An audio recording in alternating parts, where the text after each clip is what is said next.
E é para lá que a gente vai conversar com o nosso Zé Maria Trindade, certo, produção? Fala, Zé. Mais uma vez, bom dia para você. Eu quero saber, Zé, de você, como é que você enxerga aí esse pós-CPI, né? Agora esse relatório hoje vai ser apresentado ao Augusto Aras e depois disso, Zé, o que acontece? Ô Paulo, há toda uma preparação desse chamado Grupo G7 de dar continuidade às repercussões desta CPI que se transformou na principal plataforma adversária do presidente Jair Bolsonaro, é a oposição. Então a ideia é esticar as repercussões, dar muitas entrevistas, entregar o relatório em cada lugar, ao presidente da Câmara também e outros setores, e depois denunciar o presidente Jair Bolsonaro num tribunal internacional, para se ter uma ideia. Então, a história é esta: continuar fazendo movimentação política para ampliar e replicar aí as repercussões deste relatório final. Uma peça mesmo de oposição ao presidente Jair Bolsonaro. E muda o conceito de CPI no Congresso. Muito bem. Joel Pinheiro da Fonseca, uma peça de oposição que, na prática, vai resultar no quê? Olha, Paulo, acho que a gente pode dividir em dois tipos de resultado dessa CPI. Primeiro, vamos deixar claro, ela teve um grande elemento de palanque, de circo político, tudo isso é a mais pura verdade. Só vê a conduta do Renan Calheiros ali, que, aliás, tirou a credibilidade da CPI na medida em que atuou dentro dela. Por outro lado, principalmente pelo trabalho de senadores sérios, ela conseguiu chegar, desvendar e elucidar crimes reais cometidos na gestão pública durante a pandemia pelo presidente da República, mas também por uma série de outras pessoas, inclusive governadores, inclusive funcionários do Ministério da Saúde, inclusive conseguiu descobrir um contrato corrupto que tinha pedido de propina feito com uma vacina indiana às pressas. Esse contrato foi cancelado graças à descoberta e ao trabalho da CPI e agora chega com um relatório. Esse relatório final, eu achei que ele passou por algumas alterações que foram positivas. Tiraram algumas coisas que estavam um pouco exagerado, fruto mesmo desse desejo de pura oposição ao governo. Por exemplo, dizer que o Bolsonaro, ao atrasar a compra de vacinas, cometeu homicídio doloso. Olha, eu não tenho dúvida de que atraso em compra de vacinas no momento desses é um crime, no mínimo, contra a administração pública, contra a saúde pública e tudo mais. Agora, dizer que é um homicídio doloso, que você matou alguém com a intenção de matar, é esticar um pouco o sentido do termo, né? Tiraram a questão de genocídio, que também era outro esticamento, tiraram a possível referência que iam fazer ao senador Heinz, lá também, que eu também considerei excessiva pela forma como ele se comportou ao longo da CPI, e sobraram alguns crimes reais. Aí sim, o crime de epidemia por parte do presidente da República, isso foi assumido, isso foi admitido. Foi a estratégia do governo infectar pessoas para gerar imunidade de rebanho, dizendo que não precisava de vacina, nem queria comprar vacina, por isso atrasou, exceto a da propina, aquela foi rápido. Atrasou na compra de vacinas, queria dar remédio falso, dizendo, tome esse remedinho aqui, toma cloroquina.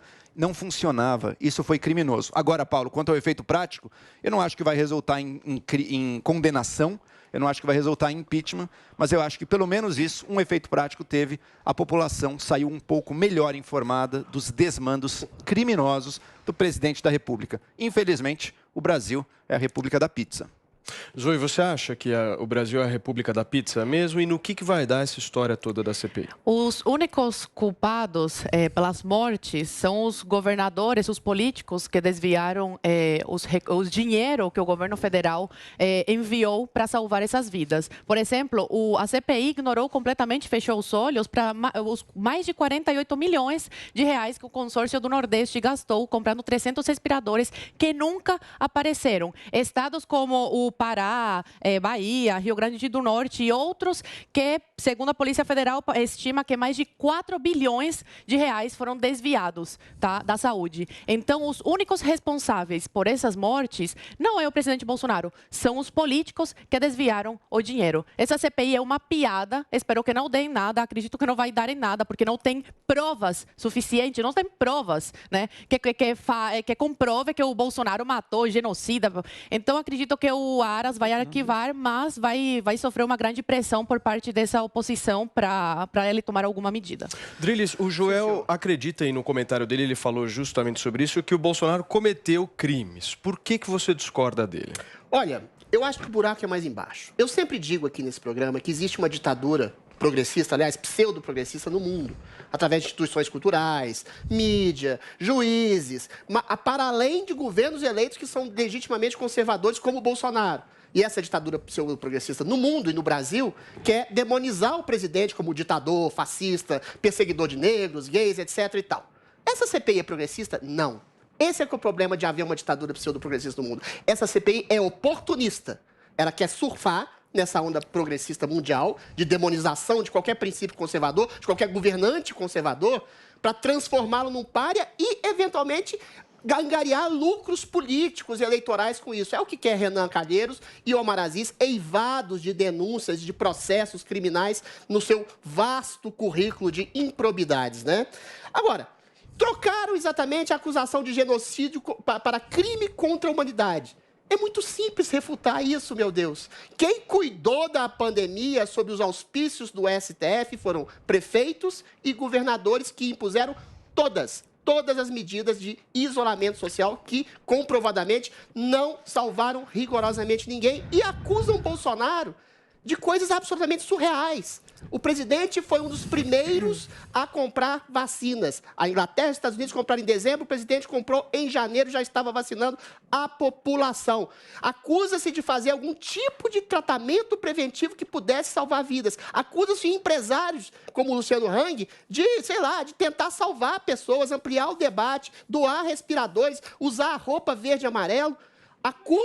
Acusam de tentar comprar remédios quando não havia vacinas, acusam o presidente de estabelecer um princípio entre a economia, que gera sustento, que gera salvação de vidas, e o isolamento social meio espúrio que foi feito. Ou seja, é uma CPI que não investiga nada de perseguição política e que deixou de investigar os crimes reais de desvios de bilhões de reais para prefeitos e governadores que lucraram e encheram as buras de dinheiro com o Covidão. Aí sim, não salvando vidas e deixando a população à mercê da própria sorte. 30 segundos, por favor. Acho incrível os 2 pesos e 2 medidas aqui. Falam a verdade. Os governadores que desviaram dinheiro são criminosos, sim, e são responsáveis por morte, sim. Tanto Wilson Lima, governador do Amazonas, está no relatório final da CPI justamente por isso. Outros poderiam estar e têm que ser investigados pelos ministérios públicos aí dos seus estados. Agora, o desmando do governo federal... Se eu aparecer aqui vendendo remédio para vocês, eu sou processado, gente. Um presidente que torna esse charlatanismo a sua política de saúde pública, isso é criminoso. Não é à toa que o Brasil está nos top 10 de mortes mundial por população. E o PGR é óbvio, amiguinho do Bolsonaro, óbvio que não vai levar nada disso para frente, mas os números estão aí. Gente morreu por causa do Bolsonaro. Adriles, vai lá. Estabeleceu um princípio de intimidade entre médico e paciente, de tentativa de salvar vidas, de tentativa de inocular remédios que possam eliminar algum tipo de sintoma preventivo para a Covid, não é que é indefensável, é defensável e é legítimo. Você está acusando, Joel, o presidente de tentar salvar vidas através da propaganda da autonomia médica de administrar algum tipo de medicação antes da vacina e tentou salvar vidas. Olha só, é a Prevent violou a autonomia médica. Satânica. A CPI do Covid quer criminalizar o presidente por tentar dar remédio à população uma vez que não tinha vacina. A tentativa de salvar vidas agora é crime no Brasil. A autonomia médica foi violada pela Prevent. A autonomia médica foi violada pela Prevent. Isso que aconteceu. A autonomia médica do Dr. Zé Paulo, por exemplo, que tratou gente aqui da Jovem Pan. Ninguém está processando médico nenhum. Ninguém está processando médico nenhum. O médico não errou. A questão da Prevent é uma questão da Prevent, o gestor público não pode. O gestor público não pode fazer política de saúde pública sem base, Adriles. Não pode ter tratamento falso. O Ministério da Saúde é uma política de saúde pública. Não pode. Eu preciso girar o assunto aqui.